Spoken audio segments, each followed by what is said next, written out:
간장 사러 간다더니 왜 전화를 안 받아요? 어머니, 저 개망신 시킬 작정이세요? 앞치마 대신 지갑을 챙겨 들고 호텔로 떠난 그때 저는 며느리의 악다구니 섞인 문자를 보며 씁쓸히 웃고 있었습니다. 이사 첫날부터 집들이 한다며 60인분의 술상을 차려내라던 며느리, 믿었던 아들놈마저 모른 채 하며 입을 틀어막는 순간 저는 알게 되었습니다. 전 재산을 털어 집을 사준 저는 그저 돈 안 드는 늙은 식모였다는 사실을요. 그 길로 최고급 호텔을 향해 떠난 후 걸려온 전화 99통. 그래, 어디 한번 죽도록 고생해봐라. 호구 같던 엄마의 우아하고 처절한 복수극, 지금 시작합니다. 안녕하세요. 저는 올해 70이 된 이순자라고 합니다. 저는 제 인생 말년에 이런 기가 막히고 코가 막히는 일을 겪게 될 줄은 정말 꿈에도 몰랐답니다. 아들 내외와 합가하기로 한 첫날부터 벌어진 그야말로 드라마보다 더 드라마 같은 황당한 사연 한번 들어봐 주시겠어요? 이삿짐 센터 트럭이 아들 내외가 살게 될 번쩍번쩍한 새 아파트 앞에 멈춰서는 순간 제 가슴이 얼마나 벅차오르던지 세상을 다 가진 기분이었죠. 30년이 넘도록 식당 주방에서 허리가 휘도록 일하며 모은 피 같은 돈을 새 집 장만하는데 몽땅 털어 넣었으니까요. 아들 영준이가 남편 없이 홀로 지내는 제가 안쓰럽다며 이제 엄마를 모시고 살겠다는 아들의 말이 그저 눈물겹게 고마워 전 재산을 털어 보태주었습니다. 제가 현관문을 열고 들어서는 순간 며느리 소연이가 마치 기다렸다는 듯이 허겁지겁 뛰어나오더군요. 소연이가 제 손에 촌스러운 꽃무늬 앞치마를 억지로 쥐어주며 다급하게 소리쳤습니다. 어머님, 오셨어요? 잘 오셨어요. 얼른 이쪽으로 와보세요. 빨리요. 저는 영문도 모른 채 멍하니 소연이를 바라볼 수밖에 없었는데 이제야 짐이 간신히 정리된 집은 아직도 어수선했기 때문이죠. 소연이는 제 손목을 우악스럽게 잡아 끌며 부엌으로 데려갔고 그곳에는 제 눈을 의심하게 만드는 광경이 펼쳐져 있었어요. 부엌 조리대 위에는 고기며 채소, 해산물까지 온갖 식재료가 산더미처럼 쌓여 있어서 마치 시장통을 그대로 옮겨놓은 것만 같았습니다. 어머님, 오늘 저녁에 영준 씨 회사 동료들이랑 친구들 다 불렀거든요. 한 60명 정도 될 거예요. 소연이가 세상 모르고 해맑게 웃으며 말하는데 저는 제 귀가 잘못된 줄 알고 다시 되물었습니다. 뭐라고? 60명? 예, 소연아. 네가 지금 제정신으로 하는 소리냐? 너희들 이사한 지 이제 며칠이나 지났니? 더구나 나는 오늘 이사했어. 아이 참 어머님도 집들이 겸 환영 파티잖아요. 이사한 김에 빨리 집들이 하는 거죠. 제가 어머님 식당 경력이 30년이라고 우리 시어머니 손맛은 국보급이라고 영준 씨기를 얼마나 살려놨는데요. 소연이가 자랑스럽게 휴대폰을 꺼내 보여주는데 단체 대화방에는 이미 잡채, 불고기, 갈비찜, 각종전, 샐러드까지 10가지가 넘는 요리 목록이 공지되어 있었어요. 정말 기가 찰 노릇이었습니다. 소연아, 이게 무슨 소리야? 60인분을 나 혼자 어떻게 하라는 거니? 이건 무리다. 절대 못해. 어머님은 식당에서 뼈가 굵으신 분이잖아요. 이 정도는 어머님한테 식은 죽 먹기 아니에요? 저희 체면 좀 세워주세요. 네. 소연이가 제 어깨를 톡톡 두드리며 웃는데 그 눈빛에는 저를 가족으로 보는 따스함이라고는 눈을 씻고 찾아봐도 없었어요. 오직 성능 좋은 주방 기계를 바라보는 차가운 계산만이 서려 있어 소름이 끼쳤습니다. 저는 다급한 마음에 거실로 뛰쳐나가 영준이를 찾았고 영준이는 베란다 쪽으로 슬금슬금 도망치듯 걸어가고 있더군요. 저는 영준이의 팔을 낚아채듯 붙잡고 하소연했습니다. 영준아, 너 이리 좀 와봐라. 내 처가 지금 무슨 소리를 하는지 알고나 있는 거냐? 아, 엄마는 또 왜 그래? 그냥 소연이가 하자는 대로 좀 해줘. 걔가 다 계획이 있어서 저러는 거잖아. 영준이가 귀찮아 죽겠다는 표정으로 제 손을 매정하게 뿌리쳤습니다. 야, 이 녀석아, 계획이고 나발이고 60인분이 장난이야? 늙은 엄마 잡을 일 있냐? 이걸 나 혼자 어떻게 해? 쉿! 엄마 목소리가 너무 크잖아. 소연이가 들으면 기분 나빠해. 그냥 요리만 하면 되는데 뭘 그렇게 유난이야? 영준이가 제 입을 틀어막으며 신경질적으로 속삭이는데 억장이 무너지는 것 같았습니다. 영준이가 베란다 문을 열고 나가며 차갑게 쏘아붙였죠. 나 담배 한 대 피우고 올 테니까 엄마가 알아서 잘 좀 해봐. 손님들 오기 전에 집 정리도 해야 하고 바쁘다니까. 영준이가 문을 쾅 닫아버렸고 저는 베란다 유리문 너머로 보이는 아들의 뒷모습을 멍하니 바라보며 배신감에 치를 떨었습니다. 그때 소연이가 제 등 뒤에 대고 외치더군요. 어머님, 6시까지 다 준비해야 하니까 서두르셔야 해요. 지금 2시니까 시간 넉넉하죠? 저는 어머님만 믿어요. 저는 고개를 돌려 소연이를 쳐다봤지만 며느리는 휴대폰을 들어대며 사진 찍기에 여념이 없었습니다. 아, 어머님이 앞치마 두르고 요리하시는 모습도 찍어서 올려야겠다. 우리 시어머님 솜씨 자랑 좀 해야지. 자, 여기 보세요. 김치. 저는 입술을 꽉 깨물며 분노를 삼켰습니다. 이것은 단순한 합가가 아니라 저를 돈 안 드는 무료 가정부로 부려먹겠다는 명백한 선전포고라는 것을 깨달았습니다. 소연이가 콧노래를 부르며 거실로 나가면서 말했습니다. 어머님, 파이팅이에요. 영준 씨, 얼른 와서 나 좀 도와줘. 우리 손님 맞이 준비해야지. 저는 부엌에 홀로 덩그러니 남겨져 산더미 같은 식재료를 바라보며 주먹을 불끈 쥐고 다짐했습니다. 1시간쯤 지났을 무렵 저는 식재료를 다듬는 척하며 매의 눈으로 주변을 살폈습니다. 영준이와 소연이는 거실에서 풍선이다 모다 장식을 하느라 정신이 팔려 저에게는 관심조차 없었죠. 저는 고양이처럼 살금살금 안방으로 들어갔는데 구석에 아직 풀지 않은 제 낡은 캐리어 가방이 처량하게 놓여 있었습니다. 저는 가방을 들고 화장실로 향했고 그 소리를 들은 소연이가 거실에서 소리쳤습니다. 어머님, 가방은 왜 들고 가세요? 어디 가시게요? 아, 화장실 좀 다녀올게. 속이 좀 안 좋아서. 저는 태어난 척 연기하며 대답하고 화장실 문을 잠근 뒤 가방 손잡이를 꽉 움켜쥐었습니다. 그리고 잠시 후 저는 용기를 내어 화장실 문을 열고 현관으로 질주했습니다. 현관에서 신발을 신는데 소연이가 저를 발견하고는 눈을 동그랗게 뜨며 달려오더군요. 어머님, 지금 나가시게요? 요리는요? 마트에 좀 다녀와야겠다. 양념이 턱없이 부족하네. 저는 억지로 입꼬리를 올리며 미소를 지어 보였습니다. 애인 양념은 제가 다 사다 놨는데요. 목록 확인했단 말이에요. 아니야. 내가 보니까 간장이랑 참기름이 모자랄 것 같아서 그래. 맛을 내려면 더 있어야 해. 금방 올게. 저는 소연이가 잡을세라 현관문을 박차고 밖으로 나왔습니다. 뒤에서 소연이가 영준 씨, 어머님 나가신다 하고 소리치는 소리가 들렸지만 저는 귀를 막고 엘리베이터 버튼을 미친 듯이 눌렀습니다. 아파트 정문을 빠져나와 택시를 잡자마자 저는 기사님께 외쳤습니다. 기사님, 도심에 있는 제일 좋은 비즈니스 호텔로 가주세요. 빨리요.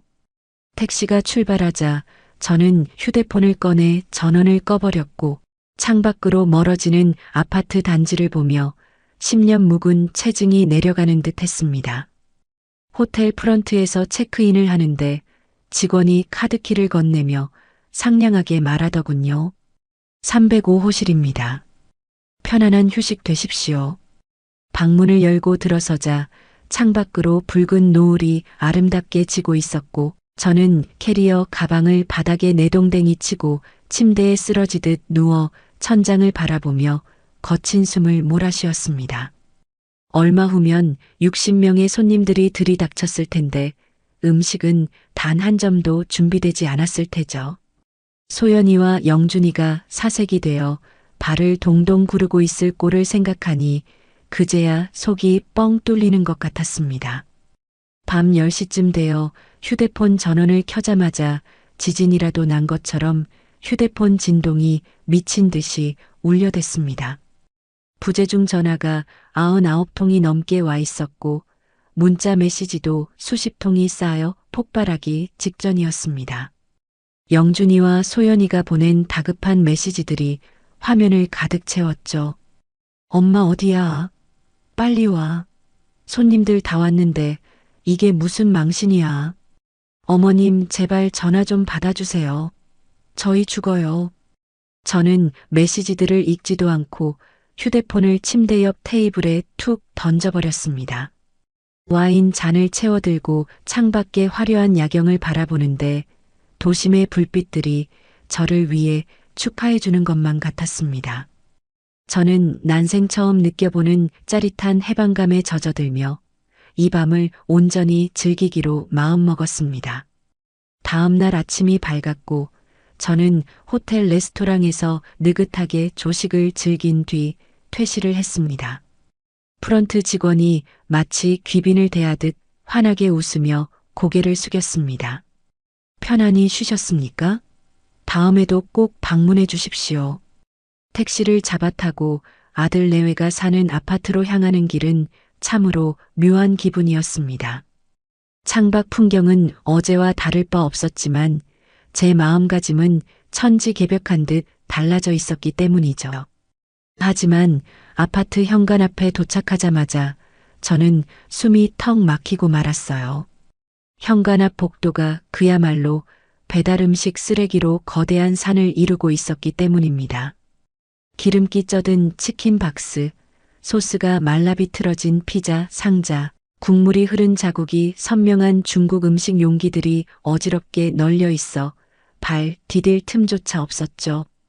저는 코를 감싸 쥐고 쓰레기 더미를 요리조리 피해 도어락 비밀번호를 눌렀습니다. 문을 열고 들어서는 순간 썩은 내 진동하는 알코올 냄새가 코를 훅 찌르고 들어와 저도 모르게 인상이 찌푸려졌습니다.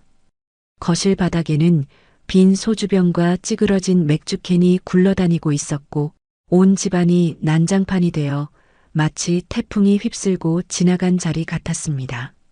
소파에는 영준이가 세상 모르고 비스듬히 누워 있었어요. 부스스한 머리에 눈은 핏발이 서서 충혈되어 있어 몰골이 말이 아니었죠. 영준이가 들어오는 저를 보더니 벌떡 일어나 삿대질을 하며 고래고래 소리를 질렀습니다. 엄마, 도대체 밤새 어디 갔던 거야? 전화는 왜 꺼놓고 사람 피를 말려? 그때 안방 문이 벌컥 열리며 소연이가 뛰쳐나왔습니다. 밤새 얼마나 울어댔는지 눈이 붕어처럼 퉁퉁 부어 있었습니다. 소연이가 저를 보자마자 바닥에 주저앉으며 통곡을 시작했습니다.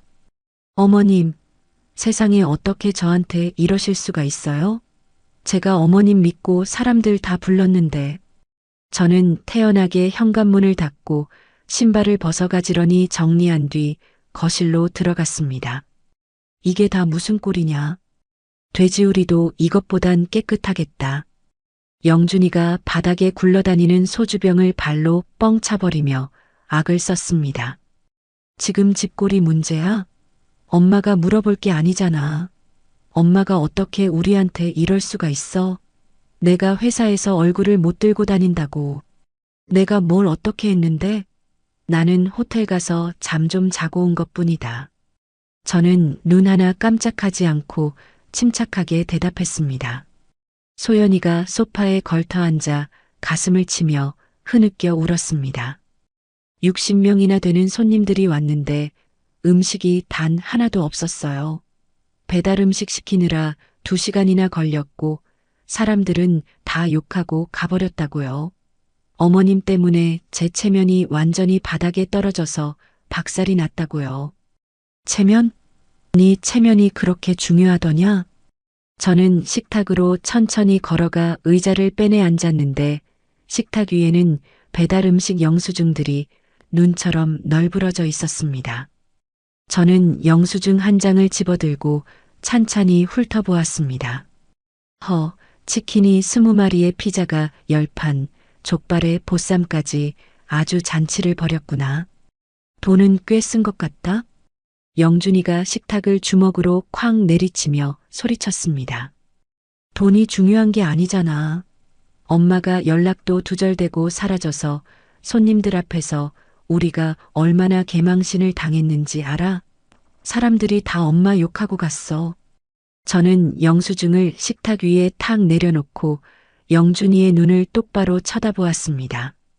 그래서 상식적으로 그 60인분을 이 늙은 어미 혼자 다 하라는 게 말이 된다고 생각했니?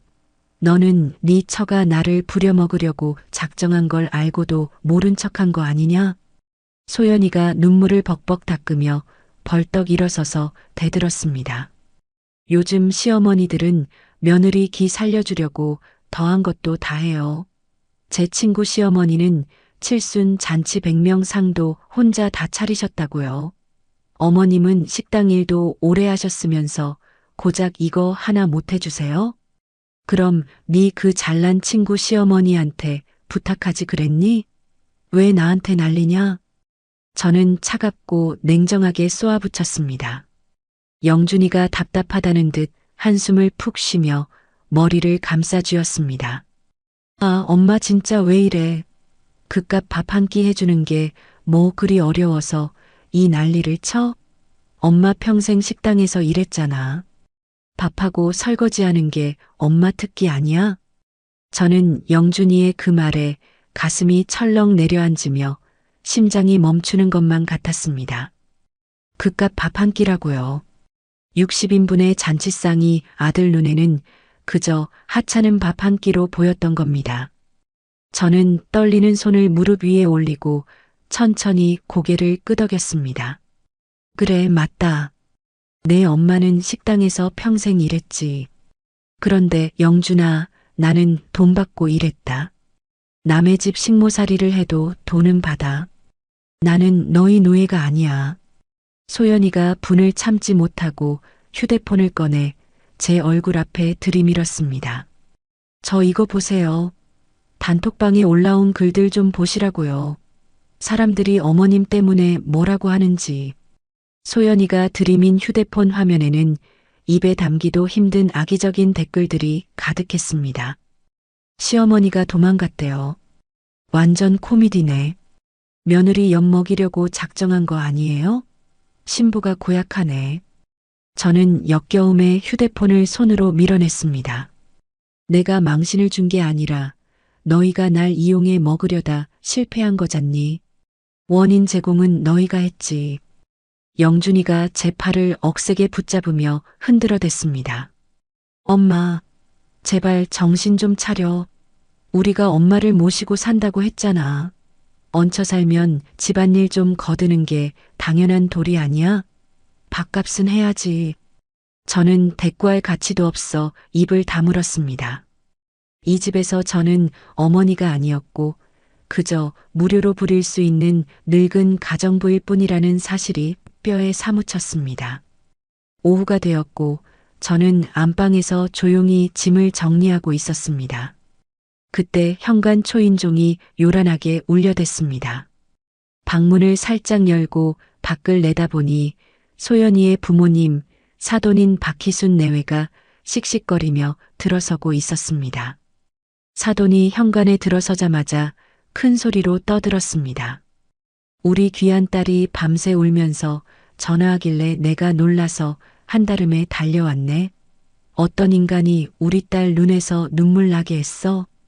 저는 방문을 닫고 깊은 한숨을 내쉬며 마음을 다잡았습니다. 거실에서 소연이의 코맹맹이 소리가 들려왔습니다. 엄마, 어제 손님들 앞에서 제가 얼마나 창피했는지 몰라요. 시어머니가 도망가서 파티 다 망쳤어. 사돈이 소파에 털썩 앉으며 쩌렁쩌렁한 목소리로 외쳤습니다. 그 대단하신 시어머니 어디 있어? 당장 나오라고 해. 저는 방문을 활짝 열고 당당하게 거실로 걸어나갔습니다. 사돈 박희순이 저를 보더니 삿대질을 해댔습니다. 아니 사부인, 이게 지금 뭐 하는 짓입니까? 우리가 귀한 딸을 파출부 취급을 해요? 노망나셨어요? 파출부 취급은 그쪽 딸이 나한테 한 짓이죠. 저는 흔들림 없이 조용하지만 단호하게 대답했습니다. 사돈의 남편이 팔짱을 끼고 거만하게 훈수를 두었습니다. 허참, 60인분 밥 좀 해달라는 게 그렇게 어려운 일인가요? 시어머니가 되어서 며느리 좀 도와주는 게 당연한 거지. 그걸 가지고 집을 나가요? 소연이가 친정엄마 등 뒤에 쏙 숨어서 훌쩍거리며 눈물을 닦았습니다. 영준이는 장인 장모 앞에서 길을 못 펴고 쩔쩔매며 변명하기 바빴습니다. 장인어른 고정하세요. 제가 엄마 잘 타일러 볼게요. 엄마가 갑자기 심술이 나서 그래요. 사돈이 영준이를 째려보며 혀를 찼습니다. 타일러? 이건 자니가 엄마 교육을 잘못 시킨 거야. 원래 족보도 없는 집안이라 그런가 가정교육 꼬라지하고는. 저는 그 말에 주먹을 꽉 쥐어 손톱이 살을 파고들었습니다. 족보가 없는 집안이라고요. 가정교육이 안 됐다고요. 사돈이 제 코앞까지 다가와 삿대질을 하며 비아냥거렸습니다. 갈데 없는 시어머니를 모셔왔으니 감지덕지에도 모자랄 판에 이게 은혜를 보답하는 방법이에요? 아주 배가 불렀구만. 저는 더 이상 참을 인내심이 바닥나 버렸습니다. 저는 말없이 안방으로 들어가 옷가지들을 닥치는 대로 캐리어 가방에 집어넣기 시작했습니다. 영준이가 방문을 벌컥 열고 들어와 소리쳤습니다. 엄마, 지금 뭐 하는 거야? 시위해? 보면 모르냐? 더 이상은 역겨워서 못 있겠다. 엄마, 지금 나가면 진짜 우리랑 인연 끊는 줄 알아. 다시는 안 볼 거야. 저는 가방 지퍼를 찌익 올리며 고개를 들어 영준이를 차갑게 쏘아보았습니다. 착각하지 마. 네가 끊는 게 아니라 내가 너희와 끊는 거다. 영준이가 당황해서 방문 앞을 가로막았습니다. 엄마, 제발 정신 좀 차려. 나가서 어디로 가려고 그래. 저는 영준이를 힘껏 밀치고 방 밖으로 성큼성큼 걸어 나왔습니다. 거실에서는 사돈 부부와 소연이가 저를 도끼 눈을 뜨고 노려보고 있었지만 저는 그들에게 눈길 한 번 주지 않고 현관으로 직행했습니다. 다신 날 찾지 마라. 내 장례식에도 오지 마. 저는 현관문을 박차고 밖으로 나왔습니다. 뒤에서 소연이의 비명 같은 목소리가 들렸습니다. 어머님, 진짜 가세요? 영준이가 다급하게 소리쳤습니다. 엄마, 당장 들어와. 저는 뒤도 돌아보지 않고 엘리베이터 버튼을 눌렀고 곧바로 문이 열리자마자 안으로 들어갔습니다. 문이 닫히려는 찰나 영준이가 복도로 뛰쳐나왔지만 이미 문은 굳게 닫히고 있었습니다. 비참함과 후련함이 뒤섞인 뜨거운 눈물이 볼을 타고 하염없이 흐르고 있었습니다. 아파트를 뛰쳐나온 저는 택시를 잡아타고 어제 묵었던 호텔로 다시 향했어요. 어제 저를 응대했던 직원이 저를 알아보고는 환한 미소를 지으며 반갑게 맞이해 주더군요. 어머, 손님 또 오셨네요? 편안히 쉬셨나 봐요. 네, 며칠 더 묵고 싶어서요. 조용한 방으로 부탁해요. 저는 지갑에서 영준이가 줬던 가족 카드를 꺼내 당당하게 건넸고 직원은 두 손으로 공손히 카드를 받아 단말기에 긁었습니다. 그런데 그 순간 삐익 하는 날카로운 경고음이 조용한 로비에 울려 퍼졌고 직원의 표정이 순식간에 난처하게 변했습니다. 손님, 정말 죄송한데 이 카드는 지금 결제가 안 되는데요. 도난 분실 신고가 접수된 카드라고 뜨네요. 네, 뭐라고요? 도난이라니요. 그게 무슨 말이에요? 저는 제 귀를 의심하며 되물었고 직원이 조심스럽게 카드를 돌려주며 말했습니다. 카드사에서 지급 정지를 시킨 것 같습니다. 혹시 다른 카드는 없으신가요? 저는 떨리는 손으로 지갑을 뒤져보았지만 카드는 그것 하나뿐이었고 현금을 확인해 보니 꼬깃꼬깃한 3만 원짜리 몇 장이 전부였습니다. 저는 황급히 프런트를 빠져나와 구석진 소파에 주저앉아 떨리는 손으로 카드사 고객센터에 전화를 걸었습니다. 상담원이 상냥하고 밝은 목소리로 전화를 받더군요. 반갑습니다, 고객님. 무엇을 도와드릴까요? 저기요, 제 카드가 갑자기 안 긁히는데 이게 어떻게 된 일입니까? 도난 신고라니요? 본인 확인을 위해 카드 번호와 비밀번호 앞 두 자리를 말씀해 주시겠어요? 저는 덜덜 떨리는 입술로 번호를 불렀고 잠시 후 상담원의 목소리가 수화기 너머로 들려왔습니다. 아, 확인되었습니다. 이 카드는 1시간 전 명의자이신 김영준 고객님께서 직접 분실 신고 및 정지 신청을 하셨습니다. 명의자가요? 아들이 직접 했다고요? 네, 맞습니다. 명의자 본인 요청이라 저희도 어쩔 수가 없습니다. 영준이가 제 발을 묶어두려고 돈줄을 완전히 끊어버린 것이었습니다. 저는 힘없이 전화를 끊었고 집을 살 때 제 피 같은 전 재산을 다 털어넣었기에 빈털터리가 된 현실이 뼈저리게 다가왔습니다. 저는 도망치듯 호텔을 빠져나와 정처 없이 거리를 걸었는데 당장 오늘 밤 몸을 누일 곳조차 없다는 사실이 기가 막혔습니다. 저는 휴대폰을 꺼내 보증금 없는 방, 저렴한 숙소를 검색했고 근처에 하루 2만 원짜리 고시원이 있다는 정보를 찾아냈습니다. 고시원 건물은 금방이라도 무너질 듯 낡고 허름해서 들어가기가 꺼려졌지만 선택의 여지가 없었습니다. 가파른 계단을 힘겹게 올라 사무실 문을 열자 중년 남자가 텔레비전을 보다 말고 저를 쳐다보았습니다. 방 구하러 오셨어? 아줌마 혼자? 네, 하루에 2만 원이라고 보고 왔는데요. 맞아요. 선불이고 며칠이나 계실 건데요? 일단 일주일만 있을게요. 저는 지갑에서 꼬깃꼬깃한 돈을 꺼내 세어보고는 14만 원을 건넸습니다. 남자가 돈을 침 묻은 손으로 세어보고는 열쇠 하나를 툭 던져주며 심드렁하게 말했습니다. 3층 305호. 공용 화장실이랑 샤워실은 복도 끝에 있으니까 알아서 쓰시고 밥은 주방에 밥통에 있수. 열쇠를 받아들고 305호실 문을 여는 순간 숨이 턱 막혔습니다. 방은 관 하나가 겨우 들어갈 정도로 비좁았고 곰팡이 냄새와 퀴퀴한 땀 냄새가 뒤섞여 코를 찔렀습니다. 저는 캐리어를 방 안에 억지로 밀어넣고 문을 닫았는데 창문이라고는 손바닥만 한 것이 전부라 감옥이나 다름없었습니다. 딱딱한 바닥에 주저앉아 무릎을 끌어안으니 5년 전 남편을 떠나보냈을 때도 느껴보지 못한 지독한 외로움과 공포가 밀려왔습니다. 그때는 그래도 영준이가 제 손을 잡아주며 엄마, 내가 있잖아라고 했었는데 지금은 그 아들이 저를 이 지옥 같은 곳으로 내몰았으니까요.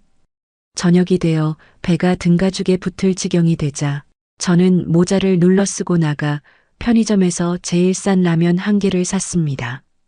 고시원 공용 주방에서 눈치를 보며 라면을 끓여와 좁은 방 안에서 후루룩 라면을 넘기는데 눈물이 왈칵 쏟아졌습니다. 그때 갑자기 휴대폰 벨소리가 요란하게 울렸습니다. 화면을 보니 저랑 가장 친한 친구인 영이라는 이름이 떠 있었죠.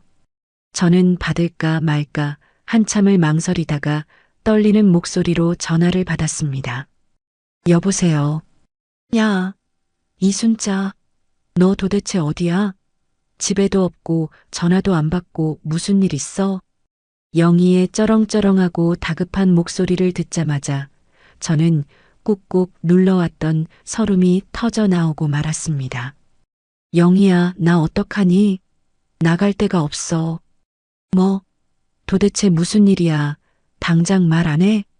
저는 엉엉 울면서 영희에게 지난 이틀간 겪은 수모를 낱낱이 털어놓았습니다.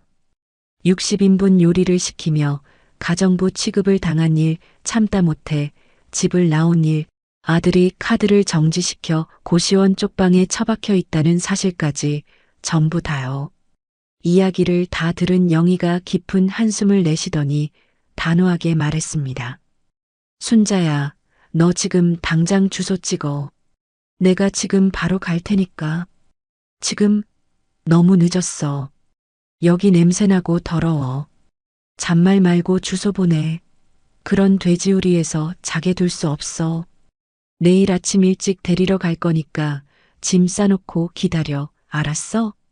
전화를 끊고 나서도 저는 분함과 서러움에 밤새 잠을 이루지 못하고 뜬 눈으로 밤을 지새웠습니다. 다음 날 아침 고시원 건물 앞에 영희의 새빨간 외제차 한 대가 멈춰섰습니다. 제가 캐리어를 싣고 차에 올라타자 영희가 제 몰골을 보더니 혀를 찢찢 찼습니다. 어머머, 순자야. 세상에 얼굴이 반쪽이 됐네. 어제 라면만 먹었다며. 응, 입맛도 없고. 아이고, 이 미련한 친구야. 자식 새끼 키워봤자 다 소용없다고 내가 몇 번을 말해. 일단 기분 전화부터 하자.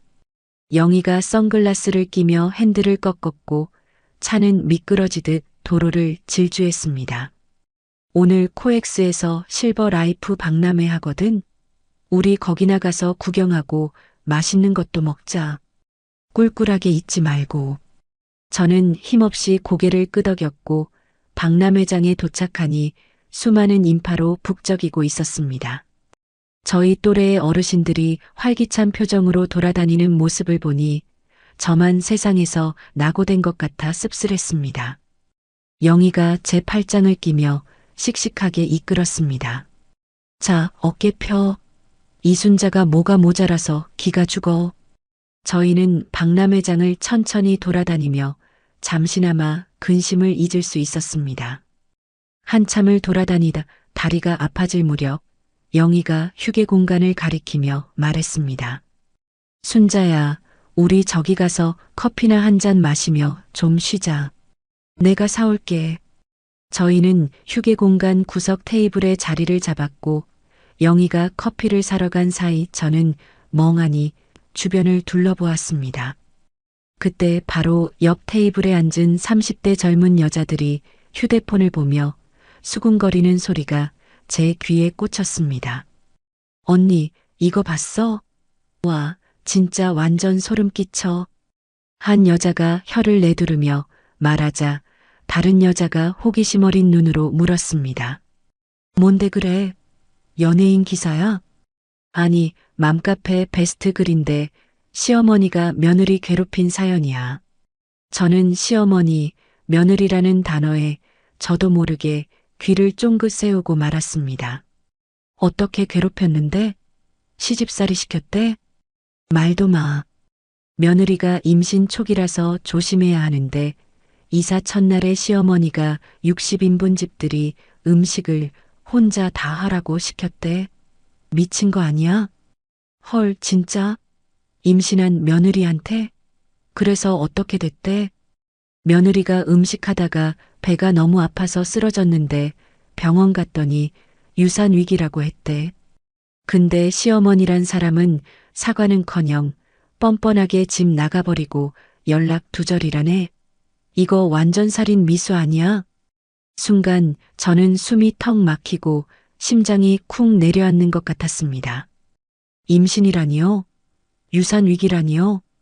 소연이는 저에게 임신했다는 말을 한 적이 단 한 번도 없었고 배가 아파 쓰러진 적도 없었습니다. 영희가 커피 2잔을 들고 오다가 제 사색이 된 얼굴을 보고는 황급히 자리에 앉으며 속삭였습니다. 순자야, 왜 그래? 안색이 왜 이렇게 창백해? 무슨 소리 들었어? 영희야, 저 여자들 하는 얘기가 아무래도 내 얘기 같아. 소연이가 임신을 했다고. 영희가 눈을 동그랗게 뜨고는 급히 주머니에서 휴대폰을 꺼내 맘카페에 접속했습니다. 영희의 손가락이 빠르게 움직이더니 이내 얼굴이 딱딱하게 굳어졌고 부들부들 떨리는 손으로 휴대폰 화면을 제게 보여주었습니다. 화면에는 악마 같은 시어머니의 학대로 유산 위기 겪은 임신 8주 며느리입니다라는 자극적인 제목의 글이 인기 게시물 1위에 올라와 있었습니다. 저는 떨리는 손으로 휴대폰을 받아들고 내용을 읽어내려갔는데 글은 교묘하게 사실을 왜곡하고 날조되어 있었습니다. 시어머니가 이사 비용 한 푼도 안 보태주셨으면서 이사 첫날부터 기를 죽이겠다며 60인분 요리를 강요했어요. 제가 임신 초기라 배가 당긴다고 울면서 사정했는데도 꾀병 부리지 말라며 칼을 쥐어주셨습니다. 결국 하혈하고 쓰러졌는데 시어머니는 도망갔어요. 저는 억장이 무너져 내리는 것 같아 손이 덜덜 떨렸고 수백 개가 넘는 댓글들은 전부 저를 저주하고 있었습니다. 저런 시어머니는 고려장 지내야 함. 완전 사이코패스네. 당장 이혼하세요. 저는 충격에 휩싸여 휴대폰을 바닥에 떨어뜨릴 뻔했고 영희가 제 어깨를 꽉 붙잡으며 다급하게 외쳤습니다. 순자야, 정신 차려. 이거 다 거짓말이잖아. 영희야, 나 좀 나가야겠어. 사람들이 다 나만 쳐다보는 것 같아. 영희가 제 팔을 부축하며 함께 박람회장을 급히 빠져나왔습니다. 근처 마트 화장실로 뛰어들어가 세면대를 붙잡고 거울을 보니 머리는 헝클어지고 눈은 퀭한 초라한 늙은 여자가 공포에 질려 저를 바라보고 있었습니다. 영준이와 소연이는 저를 빈털터리로 만들어 경제적으로 고립시킨 것도 모자라 이제는 거짓말까지 꾸며내 사회적으로 완전히 매장시키려 하고 있었습니다. 영희가 제 등을 토닥이며 위로했습니다. 순자야, 괜찮아. 울지 마. 진실은 꼭 밝혀질 거야. 저는 고개를 세차게 저으며 흐느꼈습니다. 이미 다 퍼졌어. 내가 무슨 힘이 있다고 아들이 날 버렸는데. 영희가 다시 휴대폰을 확인하더니 비명 같은 탄식을 내뱉었습니다. 순자야, 이거 봐. 벌써 인터넷 뉴스에까지 기사가 났어. 기자들이 맘카페 글 퍼다 날랐나 봐. 화면에는 임신 며느리 혹사시킨 악덕 시어머니, 누리꾼 공분이라는 기사 제목이 대문짝만하게 걸려 있었고 저는 다리에 힘이 풀려 차가운 화장실 바닥에 주저앉고 말았습니다. 평생 아들 하나만 바라보고 모든 걸 바쳐 헌신했는데 돌아온 대가가 고작 이런 파렴치한 누명과 조리돌림이라니 억울해서 미칠 것만 같았습니다. 그때 영희가 저를 일으켜 세우려다 바닥에 떨어진 무언가를 발견하고 주워들었습니다. 이게 뭐야? 아까 박람회장에서 챙긴 건가? 그것은 화려한 금박 글씨가 새겨진 노블 레지던스 실버타운 팸플릿이었는데 제 주머니에서 흘러나온 모양이었습니다. 영희가 팸플릿 표지에 적힌 문구를 소리내어 읽었습니다. 당신의 잃어버린 존엄을 지켜드립니다. 제2의 인생, 품격 있게 시작하세요. 저는 눈물 젖은 눈으로 팸플릿을 받아들고 그 문구를 홀린 듯 바라보았습니다.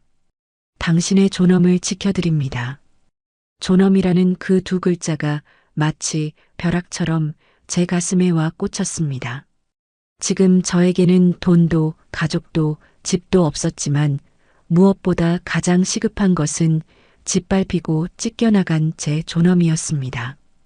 저는 눈물을 닦고 팸플릿을 꽉 움켜쥐며 입술을 깨물었습니다. 이대로 무너질 수는 없다는 생각이 희미하게 하지만 분명하게 피어오르기 시작했습니다. 저는 영희와 헤어진 후 주머니에 꼬깃꼬깃해진 팸플릿을 움켜쥐고 그곳에 적힌 주소를 찾아갔습니다. 버스에서 내려 눈앞에 펼쳐진 노블 레지던스 실버타운의 위용을 마주하는 순간 저는 그만 숨이 턱 막히고 말았죠. 높고 웅장한 건물, 통유리로 된 화려한 로비, 그리고 반짝반짝 빛나는 대리석 바닥까지 제가 감히 넘볼 수 없는 다른 세상 같았습니다. 저는 초라하기 짝이 없는 제 낡은 옷차림을 내려다보며 내가 무슨 생각으로 여길 왔나 싶어 발길을 돌리려 했습니다. 어르신, 안녕하세요? 그때 뒤에서 들려온 낯선 남자의 목소리에 저는 화들짝 놀라 뒤를 돌아보았습니다. 50대 중반쯤 되어 보이는 아주 깔끔한 양복 차림의 남자가 저를 보며 환하게 웃고 있었지요. 혹시 입주 상담 받으러 오셨습니까? 남자의 정중한 물음에 저는 당황해서 손사래를 쳤습니다. 아닙니다. 저는 그냥 지나가다가 괜찮습니다. 밖이 쌀쌀한데 일단 들어오셔서 차라도 한잔 하시죠. 구경만 하셔도 됩니다.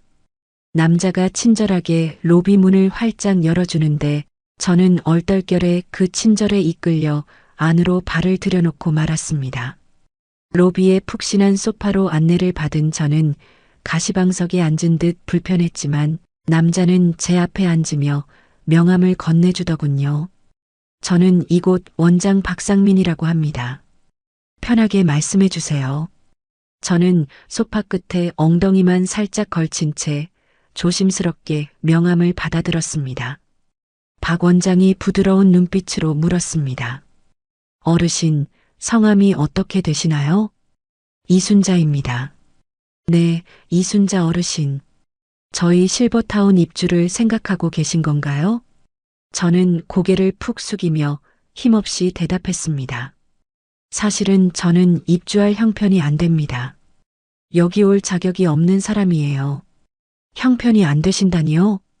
박 원장이 의아한 듯 고개를 갸우뚱했습니다. 돈이 없어요. 보증금은커녕 당장 제 수중에 남은 돈이 거의 없습니다. 저는 부끄러움을 무릅쓰고 솔직하게 털어놓았습니다. 이제 쫓겨나겠구나 싶어 자리에서 일어나려는데 박 원장이 차분한 목소리로 다시 물었습니다. 그러시군요. 그럼 왜 굳이 저희 실버타운을 찾아오셨습니까? 다른 이유가 있으실 것 같은데요. 팸플릿에 있는 문구가 마음에 와닿아서요. 당신의 존엄을 지켜드린다는 그 말이요. 저는 주머니에서 구겨진 팸플릿을 꺼내 테이블 위에 올려놓았습니다. 박 원장이 그 꼬깃꼬깃한 팸플릿을 보더니 따뜻한 미소를 지으며 고개를 끄덕였습니다. 맞습니다. 저희는 어르신들의 존엄을 가장 최우선 가치로 삼고 있습니다. 그런데 어르신, 실례지만 무슨 사연이 있으신가요? 얼굴에 근심이 가득해 보이십니다. 저는 박 원장의 진심 어린 눈빛에 마음이 동해 한참을 망설이다가 결국 입을 열었습니다. 아들 내외에게 당한 억울한 일, 카드가 정지되어 빈털터리가 된 사연, 그리고 맘카페에 올라온 악의적인 글 때문에 갈 곳을 잃은 처지까지 본물 터지듯 모든 것을 털어놓았습니다. 이야기를 다 들은 박 원장은 깊은 한숨을 내쉬며 안타까워했습니다. 세상에 정말 기막힌 일을 겪으셨군요. 마음고생이 얼마나 심하셨겠습니까? 이제 정말 갈 곳이 없어요. 지푸라기라도 잡는 심정으로 무작정 와본 겁니다. 박 원장은 잠시 턱을 개고 심각하게 고민에 잠기더니 문득 눈을 반짝이며 제게 물었습니다. 어르신, 아까 식당에서 오랫동안 일하셨다고 하셨죠? 네, 30년 넘게 주방에서 살았습니다. 주로 어떤 음식을 하셨나요? 한식이죠. 반찬 가게도 했었고 기사식당 주방장도 오래 했고요. 박 원장의 표정이 밝아지며 몸을 앞으로 기울였습니다. 혹시 영양학에 대해서도 좀 아시나요? 전문적으로는 몰라도 경험으로 알죠. 노인분들 드실 건 간을 심심하게 하고 소화 잘 되는 재료 쓰고 푹 익혀야 한다는 거요. 박 원장이 무릎을 탁 치며 외쳤습니다. 이순자 어르신, 제가 엉뚱한 제안을 하나 드려도 될까요? 네, 제안이라뇨? 지금 저희 실버타운에 한식 조리장이 급하게 필요합니다. 원래 계시던 분이 개인 사정으로 갑자기 그만두셔서 비상이 걸렸거든요. 저는 멍하니 박 원장을 쳐다보았습니다. 저희가 보증금을 받지 않는 대신 직원 기숙사를 제공해 드리겠습니다. 월급에서 식대와 기숙사 관리비만 공제하고 지급해 드릴 테니 여기서 일해 보실 생각 없으십니까? 정말요? 제가 여기서 일할 수 있다고요? 네. 다만 절차상 테스트는 거치셔야 합니다. 어르신 요리 실력을 직접 확인해 보고 싶습니다. 저는 믿기지 않아 제 귀를 의심했습니다. 벼랑 끝에서 만난 동아줄 같아서 가슴이 쿵쾅거리기 시작했습니다. 테스트요? 당장이라도 할 수 있습니다. 좋습니다. 그럼 지금 바로 주방으로 가시죠. 간단하게 한 상 차려봐 주십시오. 저는 박 원장을 따라 지하 1층 주방으로 내려갔는데 엘리베이터 문이 열리자 호텔 주방 뺨치는 넓고 깨끗한 조리 공간이 나타났습니다. 박 원장이 하얀 조리복을 건네주며 말했습니다. 갈아입으시고 편하게 실력 발휘해 주세요. 냉장고에 있는 재료 마음껏 쓰시면 됩니다. 저는 조리복으로 갈아입고 결연한 마음으로 냉장고 문을 열었습니다. 신선한 식재료들이 가득 차 있는 것을 보자 머릿속을 짓누르던 잡념이 싹 사라지고 오직 요리 생각만 났습니다. 저는 능숙하게 칼을 잡고 물을 썰기 시작했습니다. 탁탁탁탁 경쾌한 도마 소리가 주방을 울렸습니다. 배추를 절이고 두부를 굽고 생선을 손질하고 시금치를 데치는 제 손길에는 거침이 없었습니다. 1시간 뒤 저는 김이 모락모락 나는 정갈한 오첩 반상을 완성해냈습니다. 윤기가 흐르는 쌀밥, 구수한 된장국, 노릇노릇한 생선구이, 푸릇한 시금치나물, 아삭한 무생채, 짭조름한 두부조림까지. 박 원장이 직원 서너 명과 함께 주방으로 들어왔는데 그 중에는 깐깐해 보이는 젊은 영양사도 있었습니다. 와, 냄새가 끝내주는데요? 이게 뭐예요? 한 젊은 직원이 군침을 삼키며 감탄했습니다. 제가 자신있게 상을 내밀자 박 원장이 먼저 젓가락을 들고 생선구이를 한 점 맛보았습니다. 순간 그의 눈이 휘둥그레지며 고개를 끄덕였습니다. 비린내도 하나도 안 나고 간이 딱 맞는데요? 정말 맛있습니다. 옆에 있던 영양사가 시금치나물을 먹어보더니 깜짝 놀라며 말했습니다. 어머, 이거 완전 엄마가 해주던 집밥 맛이에요. 조미료 맛도 안 나고 너무 깔끔해요. 다른 직원들도 밥과 국을 먹어보며 칭찬을 아끼지 않았습니다. 이렇게 맛있는 된장국은 처음이에요. 박 원장이 밥 한 공기를 뚝딱 비우고는 저를 흐뭇하게 바라보며 말했습니다.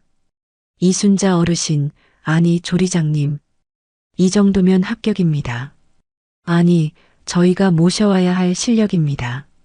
정말요? 합격인가요? 네. 당장 내일부터 출근 가능하시죠? 저는 눈시울이 뜨거워져 고개만 끄덕였습니다. 간절히 바라던 기회가 제 인생의 새로운 문이 열리는 순간이었습니다. 네, 감사합니다. 정말 열심히 하겠습니다. 박 원장이 즉시 직원에게 계약서를 가져오라고 했고 저는 떨리는 손으로 계약서를 받아들었습니다. 월급은 200만 원으로 책정했습니다. 여기서 식대와 기숙사비 제외하고 실수령액은 120만 원 정도 될 겁니다. 괜찮으시겠습니까? 충분합니다. 너무나 충분합니다. 저는 펜을 꽉 쥐고 서명란에 제 이름 석자를 꾹꾹 눌러 썼습니다. 이순자 누구의 엄마도 누구의 아내도 아닌 온전한 저 자신의 이름이었습니다. 계약서에 서명을 마치는 순간 잃어버렸던 제 인생을 되찾은 것 같은 벅찬 감동이 밀려왔습니다. 박 원장이 악수를 청하며 힘주어 말했습니다. 환영합니다, 조리장님. 잘 부탁드립니다. 저야말로 잘 부탁드립니다, 원장님. 그날 저녁 저는 홀가분한 마음으로 고시원에 돌아가 짐을 쌌습니다. 가진 것이라곤 캐리어 하나뿐이었지만 마음만은 그 어느 때보다 부자였습니다.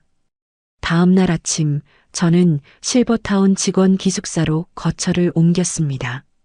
비록 작은 1인실이었지만 창문으로 햇살이 가득 들어오는 깨끗하고 아늑한 방이었습니다. 저는 짐을 풀며 방 안을 둘러보고는 크게 심호흡을 했습니다. 누구의 눈치도 볼 필요 없는 오직 저만을 위한 공간. 이곳이 바로 제 새로운 보금자리였습니다. 다음 날부터 저는 정식 조리장으로 근무를 시작했습니다. 박 원장이 획기적인 아이디어를 냈습니다. 조리장님, 점심때 입주민들을 위한 특별 코너를 운영해보면 어떨까요? 이름하여 힐링 밥상. 힐링 밥상이요? 이름이 너무 거창한데요. 아닙니다. 조리장님 손마시면 어르신들 마음까지 치유해드릴 수 있을 겁니다. 저는 쑥스럽지만 기쁜 마음으로 승낙했습니다. 첫 배식 날 저는 두근거리는 가슴을 안고 배식대 앞에 섰습니다. 입주민 어르신들이 하나둘 식당으로 들어오셨고 저는 정성껏 음식을 담아드리며 인사를 건넸습니다. 어르신, 맛있게 드세요. 한 할아버지가 국물을 한 숟가락 드시더니 엄지손가락을 치켜 세웠습니다. 이야, 국물 맛이 아주 시원하네. 옛날 어머니가 해주신 맛이야. 옆에 계시던 할머니는 눈시울을 붉히며 제 손을 잡으셨습니다. 내가 입맛이 없어서 통밥을 못 먹었는데 오늘은 밥 한 공기 다 비웠어. 정말 고맙네. 저는 코끝이 찡해져 눈물을 참느라 혼났습니다. 제 작은 재주가 누군가에게는 생명수 같은 기쁨이 된다는 사실에 가슴이 벅차올랐습니다. 일과가 끝난 후에는 직원 복지 혜택으로 타운 내 피트니스 센터에서 운동을 시작했습니다. 러닝머신 위를 걸으며 흘리는 땀은 그동안 흘렸던 눈물보다 훨씬 개운하고 상쾌했습니다. 저녁에는 도서관에서 책을 읽으며 그동안 잊고 살았던 여유를 만끽했습니다. 저는 휴대폰을 꺼내 영준이와 소연이의 번호를 차단 목록에 올렸습니다. 더 이상 그들의 연락을 기다리지도 받고 싶지도 않았으니까요. 드디어 첫 월급날 은행 앱을 열어 통장 잔액을 확인했습니다. 입금 120만 원. 제 땀으로 번 소중한 돈이 찍혀 있었습니다. 저는 휴대폰을 가슴에 품고 침대 위를 구르며 어린아이처럼 웃음을 터뜨렸습니다.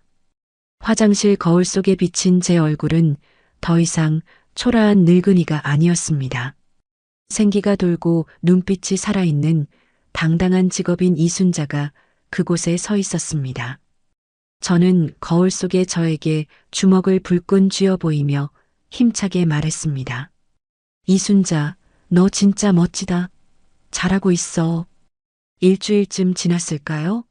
박 원장이 어린아이처럼 들뜬 얼굴로 제 사무실 문을 벌컥 열고 들어왔습니다. 조리장님, 대박 날 아이템이 하나 있는데 우리 유튜브 한번 해봅시다. 아이고, 쭈그렁 방탱이 할머니가 무슨 방송을 해요? 제가 펄쩍 뛰며 손사래를 쳤지만 박 원장은 제 손을 꼭 잡고 놓아주지 않았습니다. 에이, 거창한 거 아니에요. 그냥 조리장님 요리하는 거 찍어서 올리는 겁니다. 그 현란한 칼질, 아까워서 그래요. 딱 한 번만, 네. 원장의 끈질긴 성화에 저는 못 이기는 척 카메라 앞에 섰는데 렌즈가 꼭 도깨비 눈깔 같아서 어찌나 떨리던지요. 안녕하셔요. 이순자입니다. 오늘은 입맛 없을 때 딱 좋은 총구석 된장찌개를 끓여볼랍니다. 처음엔 조회수가 100명도 안 돼서 그럼 그렇지 싶었는데 일주일쯤 지나자 기적이 일어났습니다. 휴대폰이 징징 울려대더니 조회수가 10,000명, 10만 명을 넘어 순식간에 100만 명을 찍어버린 겁니다. 댓글창을 본 저는 까무러칠 뻔했습니다. 할머니 칼질 소리에 불면증이 나았어요. 돌아가신 엄마가 해준 밥 같아요. 눈물 나네요. 사람들은 저를 힐링 할머니라 부르며 열광했고 제 인생에 봄날이 다시 찾아온 것만 같아 가슴이 벅차올랐습니다. 한 달 뒤 기어이 사단이 났습니다. 방송국에서 인터뷰 요청이 빗발치더니 아침 마당 같은 유명 프로에 나가게 된 겁니다. 분장실에서 곱게 화장을 하고 조명 아래 앉으니 심장이 쿵쿵 뛰다 못해 튀어나올 것만 같았죠. 진행자가 상냥하게 웃으며 물었습니다. 이순자 여사님, 늦깎이 스타가 되셨는데 어쩌다 실버타운에 오게 되셨어요? 저는 잠시 망설이다가 가슴에 맺힌 응어리를 토해내기로 결심했습니다. 제 며느리가 이사 첫날 집들이 음식 60인분을 저 혼자 다 하라고 시키더군요. 손님 오기 4시간 전에요.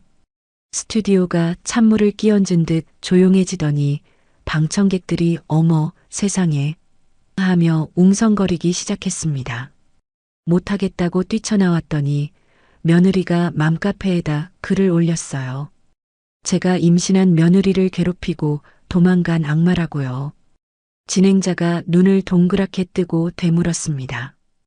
그럼 그 인터넷을 달궜던 악덕 시어머니 사연이 전부 거짓말이었단 겁니까? 네, 맞습니다. 저는 억울해서 죽고 싶었지만 이제는 제 요리를 좋아해주는 분들 덕에 살았습니다. 방송이 나가자마자 인터넷은 그야말로 뒤집어졌습니다. 네티즌들이 그 맘카페 글을 찾아내 성지순례를 했고 여론은 순식간에 뒤집혔습니다. 며느리가 완전 사기꾼이네. 시어머니한테 60인분? 이건 고려장보다 더한 학대다. 소연이가 올린 글에는 욕설 댓글이 도배가 됐고 사람들은 소연이를 국민 패륜 며느리라 부르며 돌을 던졌습니다.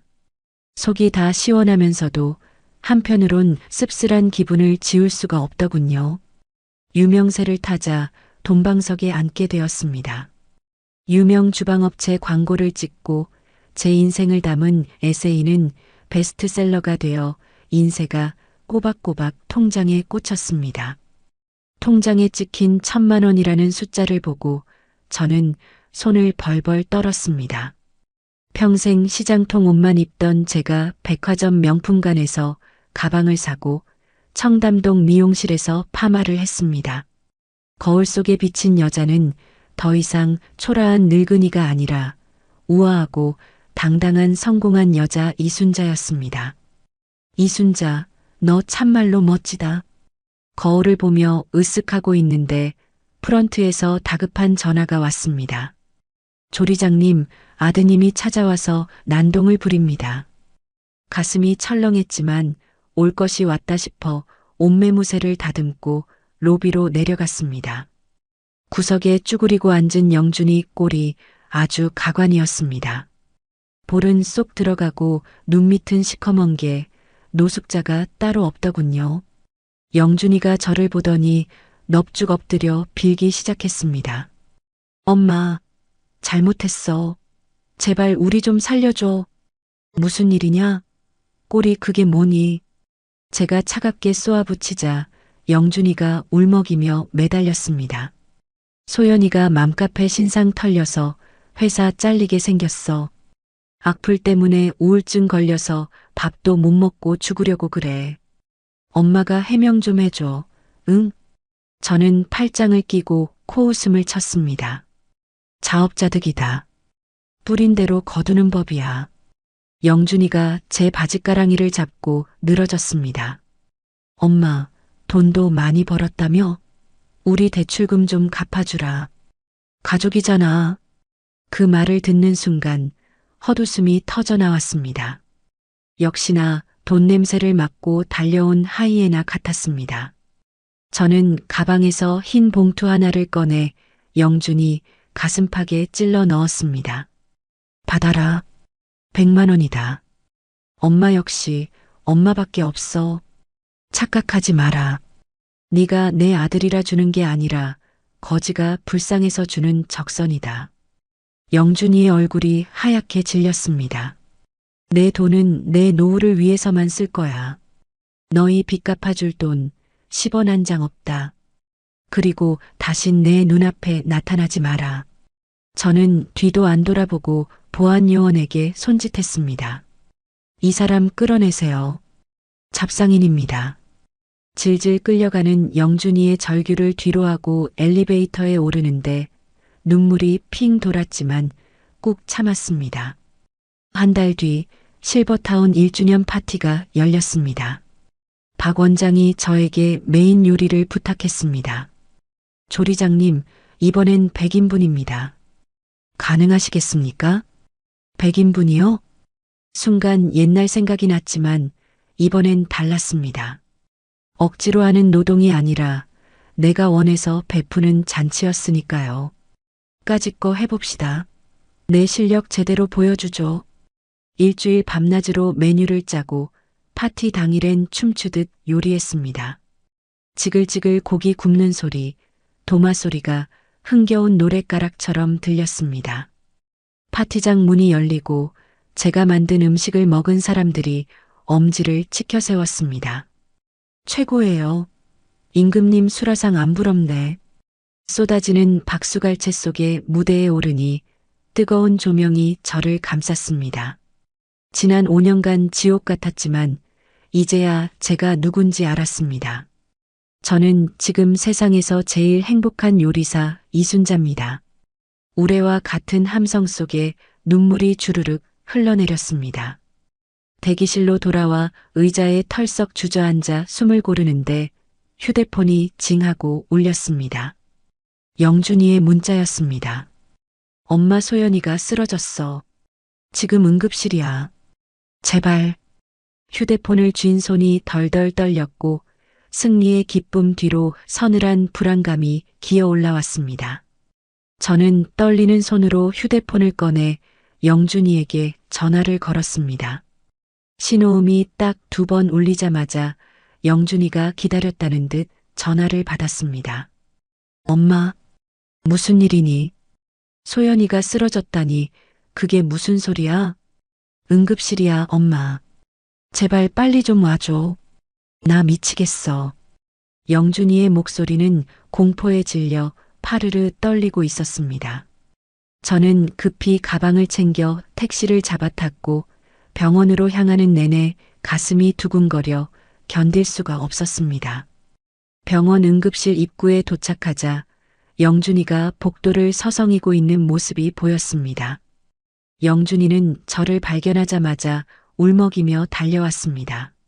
엄마, 소연이가 잘못되면 어떡해. 호들갑 떨지 말고 진정해라. 지금 어디 있니? 저기 3번 처치실이야. 의사 선생님이 엄마 오면 들어오라고 했어. 커튼을 젖히자 소연이가 침대에 힘없이 누워 있었는데 핏기 하나 없이 창백한 얼굴이 마치 종이장 같았습니다. 차트를 보고 있던 의사가 안경을 고쳤으며 저희를 쳐다보았습니다. 보호자분이시죠? 네, 맞습니다. 상태가 어떤가요? 의사가 심각한 표정으로 차트를 내밀며 말했습니다. 환자분이 지금 임신 중독증 초기 증세를 보이고 있습니다.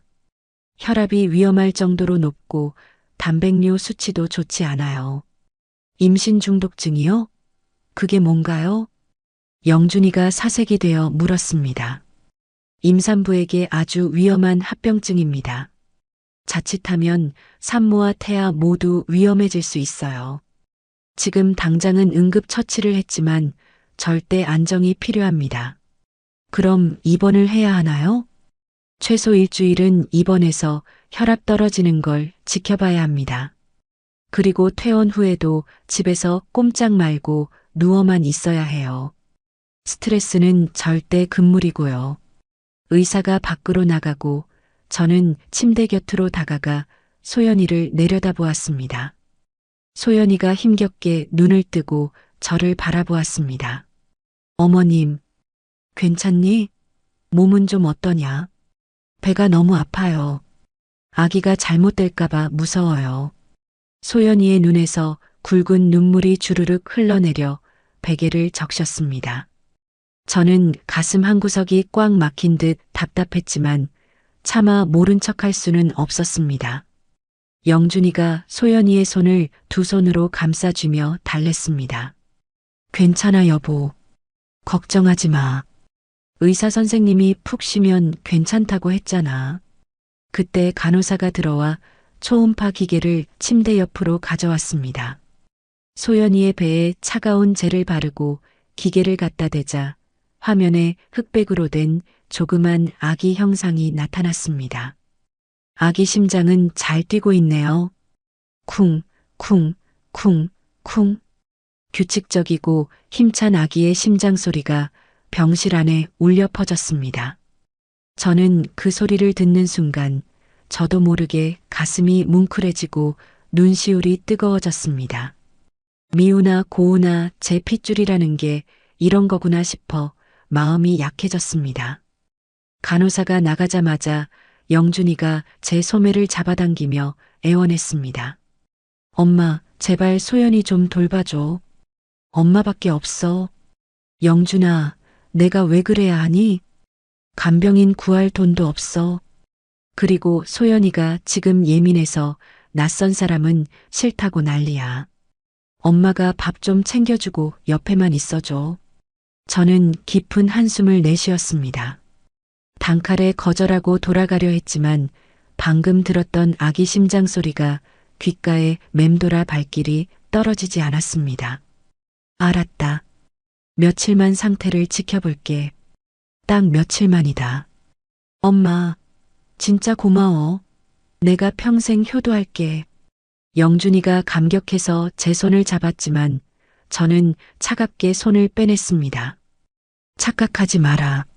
너희 봐서가 아니라 뱃속에 든 내 손주 불쌍해서 그러는 거니까. 저는 병실 구석에 있는 보조의자에 앉아 책을 펴들었습니다. 소연이가 침대에서 저를 힐끔 쳐다보더니 고맙다는 말 한마디 없이 당연하다는 듯 입을 열었습니다. 어머님, 저 목말라요. 물 좀 떠다 주세요. 시원한 걸로요. 저는 순간 울컥해서 주먹을 꽉 쥐었습니다. 여전히 저를 아랫사람 부리듯 하는 태도에 화가 치밀어 올랐지만 뱃속 아기를 생각하며 억지로 참았습니다. 저는 묵묵히 일어나 정수기에서 물을 받아 소연이에게 건넸습니다. 자, 마셔라. 소연이가 물을 벌컥벌컥 마시더니 컵을 제 쪽으로 툭 밀며 말했습니다. 베개 좀 높여주세요. 허리가 아파서 불편해요. 저는 아무 말 없이 베개를 들어 소연이의 등 뒤에 받쳐주었습니다. 소연이가 편안한 자세로 눕더니 눈을 감으며 중얼거렸습니다. 에어컨 좀 켜주세요. 너무 덥네. 저는 속으로 참을 인자를 수십 번 새기며 리모컨을 집어들었습니다. 다음 날 오후였습니다. 저는 답답한 병실 공기를 피해 잠시 커피를 마시러 복도로 나왔습니다. 자판기 앞에서 동전 지갑을 뒤적이고 있는데 병실 쪽에서 낯익은 목소리가 들려왔습니다. 사돈 박희순, 소연이의 친정엄마였습니다. 저는 본능적으로 자판기 뒤 기둥 뒤로 몸을 숨겼습니다. 박희순이 헐레벌떡 병실 안으로 들어가는 소리가 들렸고 저는 살금살금 병실 문 앞으로 다가갔습니다. 안에서 소연이의 울섞인 목소리가 새어나왔습니다. 엄마, 엄마. 아이고, 내 새끼. 이게 무슨 꼴이니? 많이 아팠어? 박희순이 호들갑을 떨며 소연이를 끌어안는 소리가 났습니다. 소연이가 엉엉 울며 엄마에게 매달렸습니다. 엄마, 나 너무 힘들고 무서워. 엄마가 좀 와서 나 좀 봐주면 안 돼? 며칠만이라도 같이 있어줘. 저는 문틈으로 안을 엿보았습니다. 소연이가 링거 꽂은 손으로 엄마 옷자락을 붙잡고 애원하고 있었습니다. 엄마가 옆에 있어줘. 시어머니는 나 미워해서 맨날 인상만 쓰고 있단 말이야. 눈치 보여서 숨도 못 쉬겠어. 그러자 박희순이 소연이의 손을 매정하게 뿌리치며 딱 잘라 말했습니다. 나도 요즘 허리가 끊어질 듯이 아파서 내 몸 하나 건사하기도 힘들다. 네 시어머니 와 있다며? 시어머니 시키면 되지 왜 나한테 그래? 엄마, 딸이 아파 죽겠다는데 그게 할 소리야? 야, 내 시어머니 돈 잘 번다며? 뉴스 보니까 떼돈 벌었다던데? 그 돈으로 특실 쓰고 간병인 쓰라고 해. 소연이가 기가 막힌 듯 눈물을 흘리며 말했습니다. 엄마, 나 진짜 아프다고. 돈이 문제가 아니잖아. 박희순이 혀를 차며 소연이를 타박했습니다. 소연아, 엄마 말 잘 들어. 이참에 네가 아픈 척 좀 더 해서 시어머니 꽉 잡아야 해. 마음 약해지게 만들어서 아파트 대출금 싹 다 갚아달라고 해. 알았어? 엄마, 제발 그만 좀 해. 지금 그게 중요해? 당연하지. 이게 다 널 위해서 하는 말이야. 시어머니 돈이 썩어나는데 왜 너희만 빚더미에 앉아 있어? 바보같이 살지 말고 정신 차려. 저는 문 밖에서 그 대화를 들으며 온몸이 부들부들 떨렸습니다. 박희수는 딸이 죽다 살아났는데도 오로지 제 돈 뜯어낼 궁리만 하고 있었던 겁니다. 소연이가 서럽게 흐느끼며 말했습니다. 엄마는 날 사랑하지 않는구나. 돈밖에 모르는구나. 무슨 섭섭한 소리야. 이게 다 너 잘 살라고 하는 소리지. 엄마 바빠서 가봐야겠다. 너 시어머니 잘 구워 삶아라. 간다. 박희순이 핸드백을 챙겨 들고 병실 문을 벌컥 열고 나왔습니다. 저는 화들짝 놀라 복도 모퉁이로 몸을 피했고 박희순은 콧노래를 흥얼거리며 엘리베이터 쪽으로 사라졌습니다. 저는 병실로 돌아가지 않고 비상구 계단에 주저앉았습니다. 더 이상 저 모녀의 역겨운 행태를 봐줄 수가 없었습니다. 사흘 뒤 소연이가 퇴원을 했습니다. 영준이가 전화로 사정했습니다. 엄마, 소연이 퇴원했어. 의사가 집에서 절대 안정하래. 밥도 해먹지 말라는데 어떡해. 엄마가 죽 좀 쑤어다 주면 안 될까? 저는 전화를 끊고 한참을 고민하다가 마지막 자비를 베풀기로 했습니다. 정성껏 전복죽을 쑤어 냄비에 담고 아들 집으로 향했습니다. 도어락 비밀번호를 누르고 들어가자 집안은 그야말로 돼지우리였습니다. 거실 바닥에는 벗어놓은 옷가지와 배달 음식 용기가 널려 있었고 싱크대에는 설거지가 산더미처럼 쌓여 악취가 진동했습니다. 소연이는 소파에 비스듬히 누워 낄낄거리며 예능 프로를 보고 있다가 제가 들어오자 놀란 척하며 일어났습니다. 어머님 오셨어요? 죽 쑤어 왔다. 이거 먹고 기운 차려라. 저는 냄비를 식탁에 탁 내려놓았습니다. 소연이가 소파에서 힘겹게 일어나는 신용을 하더니 대뜸 빨래통을 가리키며 말했습니다. 어머님, 오신 김에 빨래 좀 돌려주세요. 며칠 동안 못해서 입을 속옷도 없어요. 저는 귀를 의심하며 소연이를 쳐다보았습니다. 뭐라고? 나보고 빨래를 하라고? 네, 세탁기만 돌려주시면 돼요. 제가 허리를 숙일 수가 없어서요.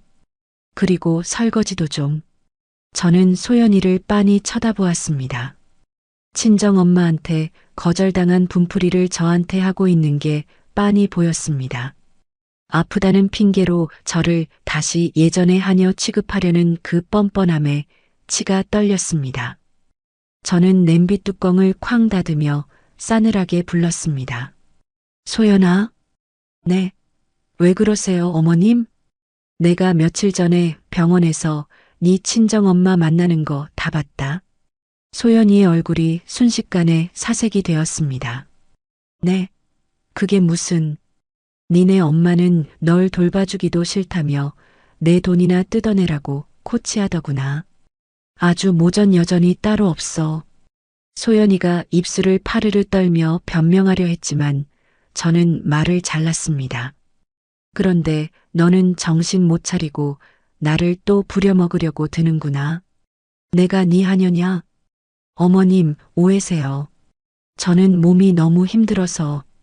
저는 식탁 위에 놓았던 죽 냄비를 다시 집어들고 싱크대에 쏟아버렸습니다. 어머님, 뭐 하시는 거예요? 너 같은 애한테는 내 정성이 아깝다. 굶든지 시켜 먹든지 알아서 해라. 저는 핸드백을 어깨에 메고 현관으로 성큼성큼 걸어갔습니다. 소연이가 기겁을 하고 쫓아와 제 팔을 붙잡았습니다. 어머님, 잘못했어요. 제가 생각이 짧았어요. 죽은 먹게 해주세요. 배고파요. 저는 소연이의 손을 매몰차게 뿌리쳤습니다. 네 엄마한테 가서 밥 달라고 해라. 난 이제 너희랑 진짜 끝이다. 어머님 제발이요. 다시는 연락하지 마라. 저는 현관문을 쾅 닫고 나왔습니다. 뒤에서 소연이가 문을 두드리며 어머님, 어머님 하고 울부짖는 소리가 들렸지만 저는 뒤도 돌아보지 않고 엘리베이터 버튼을 눌렀습니다. 엘리베이터가 1층으로 내려가는 동안 저는 눈을 감고 깊은 숨을 내쉬었습니다. 가슴 한구석이 뻥 뚫린 듯 시원하면서도 한편으로는 씁쓸함이 밀려왔지만 후회는 없었습니다. 이제 정말로 완전히 끝이었습니다. 다음 날 아침이 밝았습니다. 출근 준비를 하고 있는데 실버타운 프런트에서 전화가 왔습니다. 조리장님, 로비에 손님이 또 오셨는데요. 네. 설마 또 그 사람인가요? 네. 어제 오셨던 아드님 맞습니다. 저는 깊은 한숨을 내쉬며 가운을 걸치고 로비로 내려갔습니다. 영준이가 로비 소파에 쭈그리고 앉아 있었는데 어제보다 더 초췌하고 꾀재재한 몰골이었습니다. 영준이가 저를 발견하더니 한 걸음에 달려왔습니다. 엄마, 또 왜 왔니? 할 말이 남았어? 저는 냉랭하게 쏘아붙였습니다. 영준이가 털썩 무릎을 꿇으며 애원했습니다. 엄마, 제발 부탁이야. 소연이가 밥도 못 먹고 시름시름 알아누웠어. 집안은 난장판이고 나 진짜 죽을 것 같아. 그게 나랑 무슨 상관이니? 너희 둘이 알아서 할 일이지. 엄마, 제발 한 번만 살려줘. 영준이가 제 바짓가랑이를 붙잡고 늘어졌고 로비를 지나던 입주민들과 직원들이 힐끔거리며 수군거렸습니다. 저는 얼굴이 화끈거려 영준이를 억지로 일으켜 세웠습니다. 일어나. 다 큰 놈이 창피하지도 않니? 엄마, 정말 마지막이야. 제발 도와줘. 시키는 대로 다 할게. 저는 영준이를 끌고 조용한 회의실로 데려갔습니다. 문을 닫고 책상 서랍을 열어 미리 준비해 두었던 서류 봉투 하나를 꺼내 영준이 앞에 툭 던졌습니다. 자, 받아라. 이게 뭐야? 영준이가 의아한 표정으로 서류를 꺼내 펼쳐보았습니다. 가사도우미 고용계약서야. 가사도우미? 그래. 검증된 전문가들이 일주일에 3번 가서 청소, 빨래, 설거지까지 완벽하게 해줄 거다. 영준이가 눈을 동그랗게 뜨고 서류를 훑어보았습니다. 비용은? 이거 비쌀 텐데? 1년치 선불로 내가 이미 다 지불했다. 엄마. 영준이의 눈시울이 붉어졌습니다. 저는 팔짱을 끼고 단호하게 말했습니다. 착각하지 마. 내가 직접 가서 네 똥기저귀 치워줄 생각은 추호도 없다. 대신 전문가를 고용해 준 거야. 이게 내 마지막 호의다. 엄마, 진짜 고마워. 내가 잘못했어. 아직 안 끝났어. 잘 들어. 저는 영준이의 눈을 똑바로 응시했습니다. 청소나 빨래는 해결됐지만 내 손맛이 들어간 음식은 별도다. 그게 무슨 소리야? 내 밥이 먹고 싶으면 정당한 가격을 지불하고 구매해라. 세상에 공짜는 없어. 특히 너희한테는. 영준이가 멍한 표정으로 입을 벌렸습니다. 엄마 진짜 돈 받고 팔겠다는 거야? 아들한테? 그래. 나도 이제 엄연한 프로 요리사고 비즈니스맨이야. 내 노동력에 대한 대가는 받아야겠다. 영준이가 한참 동안 저를 멍하니 쳐다보다가 이내 체념한 듯 고개를 끄덕였습니다. 알았어, 엄마. 엄마 말대로 할게. 그게 맞는 것 같아. 그럼 됐다. 이제 가봐.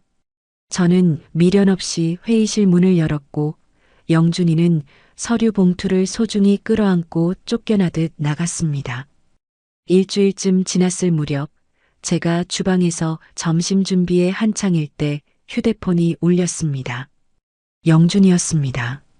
엄마, 가사도우미 이모님들 정말 일 잘하시더라. 집이 호텔처럼 깨끗해졌어. 고마워. 그래, 돈값은 해야지. 다행이구나. 근데 엄마 문제가 있어. 소연이가 밥을 통 못 먹어. 입덧이 너무 심해서 물냄새만 맡아도 구역질을 해. 저는 썰고 있던 팔을 내려놓았습니다. 병원은 가봤니? 응, 갔는데 의사 선생님이 입덧은 시간이 약이라면서 잘 먹으라고만 하셔. 근데 소연이가 아무것도 못 넘겨서 탈진 직전이야. 그래서 나보고 어쩌라고? 엄마, 소연이가 엄마가 해준 반찬 아니면 못 먹겠대.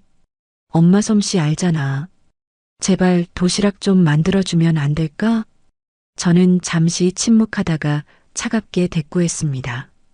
문자로 계좌번호 보낼 테니 선입금해라. 알았어. 얼마 보내면 돼? 프리미엄 수제 도시락이다. 한 개에 5만 원, 퀵 배달비는 착불. 5만 원?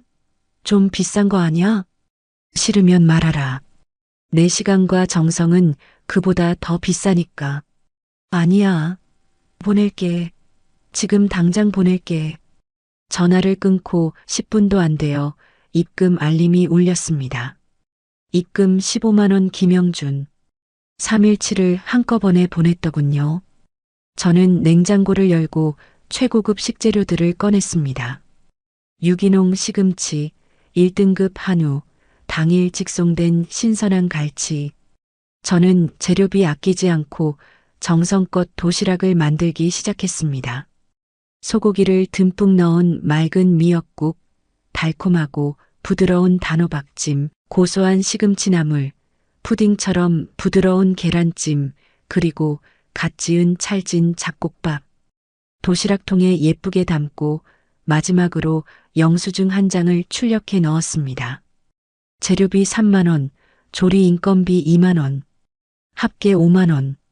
맛있게 먹어라는 쪽지 따위는 넣지 않았습니다. 퀵 서비스를 불러 도시락을 보내고 나니 마음이 묘하게 후련했습니다. 저녁 무렵 영준이에게서 문자가 왔습니다. 엄마, 기적이야. 소연이가 도시락 하나를 싹 비웠어. 울면서 먹더라. 진짜 고마워. 저는 답장하지 않고 휴대폰을 덮었습니다. 며칠 뒤 영준이가 또 입금을 했습니다. 이번에는 30만 원, 일주일치였습니다. 저는 매일매일 다른 메뉴로 정성껏 도시락을 만들어 보냈고 언제나 영수증을 동봉했습니다. 그렇게 한 달이 지났을 무렵이었습니다. 영준이에게서 전화가 왔는데 목소리가 젖어 있었습니다. 엄마, 소연이가 엄마 도시락 먹으면서 펑펑 울었어. 왜? 맛이 없어서 그러니? 아니, 너무 맛있어서. 그리고 너무 죄송하고 고마워서. 저는 아무 대꾸도 하지 않았습니다. 엄마, 소연이가 뼛속 깊이 반성하고 있어. 친정엄마는 아픈 딸 돈 뜯어낼 궁리만 하는데 시어머니는 정당한 대가라도 받아서 밥을 먹여주니까 자기가 얼마나 못된 며느리였는지 깨달았대. 저는 가스불을 끄며 무심하게 대답했습니다. 깨달았으면 됐다. 밥이나 잘 챙겨 먹이라고 해. 엄마 정말 미안해. 나 일해야 해. 바쁘다. 저는 더 듣기 싫어 전화를 툭 끊어버렸습니다. 어느 화창한 주말 오후 기숙사방에서 모처럼 여유롭게 독서를 즐기고 있는데 프런트에서 연락이 왔습니다. 조리장님, 로비에 손님이 오셨습니다. 누구요? 네, 아드님하고 며느님이 같이 오셨네요. 며느님이 몸이 많이 무거워 보이세요. 저는 깜짝 놀라 책을 덮고 벌떡 일어났습니다.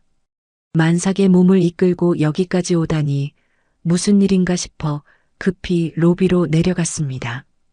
로비 한가운데에 영준이와 소연이가 서 있었는데 소연이의 배가 남산만하게 불러 있었습니다. 얼굴은 붓고 수척했지만 눈빛만은 예전의 도끼 어린 눈이 아니라 맑고 차분해져 있었습니다. 소연이가 저를 보자마자 깊이 고개를 숙였습니다. 어머님 안녕하세요. 너 그 몸으로 여기까지 웬일이니? 힘들게. 제가 다가가자 소연이가 왈칵 눈물을 쏟으며 제 손을 덥석 잡았습니다. 어머님, 제가 죽을 죄를 지었어요. 정말 죄송해요. 소연아 사람들 본다. 뚝 그쳐. 저는 소연이를 부축해 소파에 앉혔습니다. 소연이가 흐느끼며 말을 이었습니다. 어머님 도시락 아니었으면 저랑 아기 굶어 죽었을 거예요. 영준이도 옆에서 고개를 푹 숙이며 거들었습니다. 엄마, 저도 정말 뉘우쳤어요. 엄마를 그냥 공짜로 부려먹을 수 있는 하녀로만 생각했던 거 천벌 받을 짓이었어요.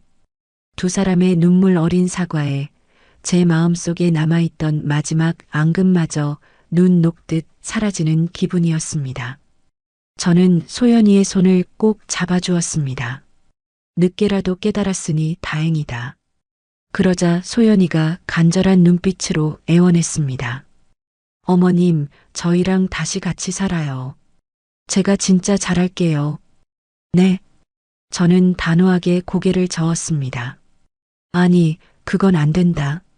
내가 거기 들어가면 우린 또 예전으로 돌아갈 거야. 며느리와 시어머니, 갑과 을로 말이다. 나는 지금 이곳 생활이 너무나 행복하고 만족스러워. 영준이가 아쉬운 듯 말했습니다. 엄마, 그래도 가족인데. 저는 두 사람을 번갈아 보며 미소 지었습니다. 나는 여기서 내 커리어를 쌓으며 당당하게 살 테니 너희는 너희끼리 예쁘게 잘 살아라. 그게 효도다. 소연이가 눈물을 닦으며 고개를 끄덕였습니다. 네, 어머님. 명심할게요. 저는 소연이를 가만히 안아주었습니다. 불러온 배가 제 몸에 닿자 생명의 온기가 느껴졌습니다. 이제 그만 울어라. 태교에 안 좋다. 우리 손주 할머니 닮아서 튼튼하게 나와야지. 소연이가 비로소 환하게 웃었습니다. 어머님, 그럼 도시락은 계속 주문해도 되죠? 저 어머님 밥 없으면 못 살아요. 그럼 얼마든지. 단 10원도 애누리 없는 거 알지? 제가 농담처럼 말하자 영준이가 웃으며 대답했습니다. 당연하죠. 우리 엄마는 프로니까요. 제값 치르고 최고급 서비스 받겠습니다. 그래야지. 그게 바로 프로 대 프로의 거래지. 우리는 서로를 마주보며 소리내어 웃었습니다. 그 웃음 속에는 어떤 가식도 억압도 없었습니다. 갑과 을이 아닌 진정한 인간 대 인간으로서 맺어진 새로운 가족의 탄생이었습니다. 2달 뒤 어느 날 영준이에게서 다급한 전화가 걸려왔습니다. 엄마, 소연이가 진통 시작했어. 병원으로 갔니? 지금 가는 중이야. 엄마, 빨리 와줘. 저는 급히 유니폼을 벗고 옷을 갈아입은 뒤 택시를 잡아탔습니다. 병원 분만실 앞에 도착하니 영준이가 안절부절 못하며 복도를 서성이고 있었습니다. 엄마, 소연이는? 방금 들어갔어. 어떻게 엄마? 영준이는 땀을 뻘뻘 흘리며 제 손을 꽉 잡았습니다. 저는 아들의 등을 토닥이며 함께 초조하게 기다렸습니다. 2시간쯤 지났을까요? 드디어 분만실 문이 열리고 간호사가 환한 얼굴로 나왔습니다. 축하드립니다. 건강한 아들입니다. 아이고, 감사합니다. 영준이가 환호성을 지르며 벌떡 일어났고 저 역시 가슴이 벅차올라 눈시울이 붉어졌습니다. 잠시 후 간호사가 갓 태어난 아기를 안고 나왔는데 쭈글쭈글하고 빨간 얼굴의 아기가 꼬물꼬물 움직이는 모습이 어찌나 사랑스럽던지요. 엄마, 내 아들이야. 엄마 손주야. 그래, 장하다. 정말 예쁘구나. 저는 작은 생명을 경이롭게 바라보며 흐뭇한 미소를 지었습니다. 소연이가 회복실로 옮겨졌고 저는 조용히 들어가 땀에 젖은 며느리를 내려다보았습니다. 어머님, 수고했다, 소연아. 정말 큰일했다.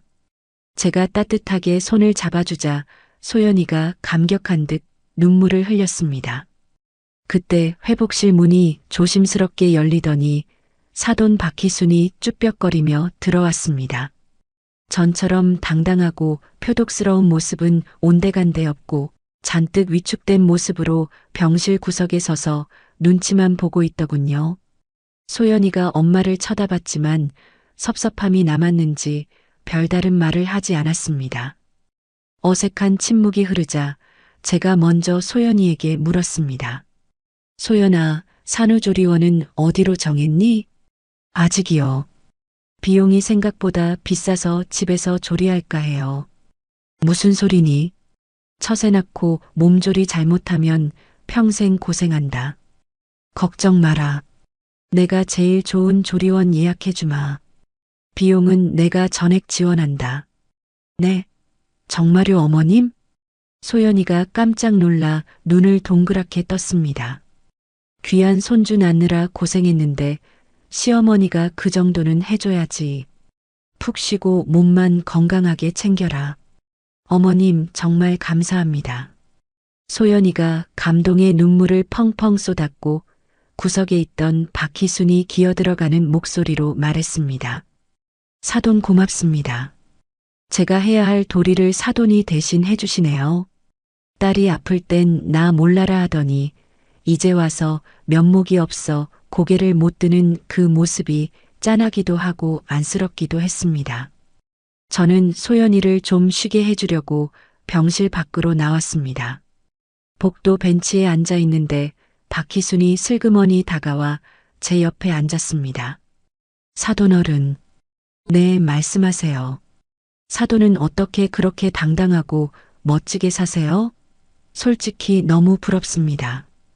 박희순의 눈에는 진심 어린 부러움과 후회가 가득 차 있었습니다. 저도 사돈처럼 제 인생 살고 싶은데 어떻게 하면 될까요? 전 평생 자식 뒷바라지 하다가 늙어버린 빈 껍데기 같아요. 저는 잠시 생각에 잠겼다가 담담하게 조언했습니다. 자식한테 목매지 말고 본인 인생을 찾으세요. 자식은 자식 인생이 있고 우리는 우리 인생이 있는 겁니다. 늦지 않았어요. 박희순이 깊은 깨달음을 얻은 듯 고개를 끄덕였습니다. 알겠습니다. 명심하겠습니다, 사돈. 저는 자리에서 일어나며 쿨하게 말했습니다. 전 이만 가볼게요. 다음에 봅시다. 벌써 가시게요? 손주 더 안 보세요? 아기는 가끔 보러 올게요. 육아는 엄마 아빠 몫이죠. 전 제 일이 있으니까요. 저는 뒤도 돌아보지 않고 당당하게 병원을 나섰습니다. 그로부터 1년이란 시간이 흘렀습니다. 제 자전적 에세이 이른에 찾은 나의 길이 출판되어 베스트셀러 반열에 올랐습니다. 출판사에서 호텔 연회장을 빌려 성대한 출판 기념 파티를 열어주었습니다. 박 원장과 실버타운 식구들, 그리고 제 독자들이 저를 축하해주기 위해 자리했습니다. 이순자 작가님, 진심으로 축하드립니다. 쏟아지는 박수갈채 속에 제가 쑥스러워하고 있을 때 연회장 문이 열리며 영준이와 소연이가 들어왔습니다. 유모차에는 건강하게 자란 돌쟁이 손주가 방긋방긋 웃으며 앉아 있었습니다. 아직 말도 못하는 아기지만 저를 알아보는 듯 옹알이를 하며 손을 흔들었습니다. 영준이가 커다란 꽃다발을 안겨주며 말했습니다. 엄마, 베스트셀러 작가 된 거 축하해. 우리 엄마 진짜 멋있다. 소연이도 활짝 웃으며 말했습니다. 어머님, 너무 자랑스러워요. 이 책 읽고 저도 많이 울었어요. 드디어 사회자의 소개로 제가 무대에 올랐습니다. 오늘의 주인공, 이순자 작가님을 모시겠습니다. 우레와 같은 함성과 박수 속에 마이크를 잡은 저는 잠시 숨을 고르고 힘주어 말했습니다. 저는 70살에 비로소 제 진짜 인생을 시작했습니다. 많은 분이 70이면 인생이 끝물이라고 생각하시지만 저는 다르게 생각합니다. 인생의 전성기는 나이와 상관없습니다. 내가 나를 사랑하고 내 길을 걷기 시작한 바로 지금이 바로 전성기입니다. 연회장이 떠나갈 듯한 박수와 환호성으로 가득 찼습니다. 파티가 끝나고 밖으로 나오니 시원한 밤 공기가 저를 반겼습니다. 라디오에서 흘러나오는 신나는 음악에 맞춰 밤거리를 달렸습니다. 신호 대기 중에 백미러를 보니 그 속에 세상에서 가장 행복하고 당당한 여자가 웃고 있었습니다. 초록색 신호등이 켜지자 저는 힘차게 엑셀을 밟았습니다. 거칠 것 없는 제 인생의 이막, 이제부터 진짜 시작이었습니다. 저는 70살에 비로소 제 인생을 찾았습니다. 누군가의 엄마, 누군가의 며느리가 아닌 그저 이순자로 살아가고 있어요.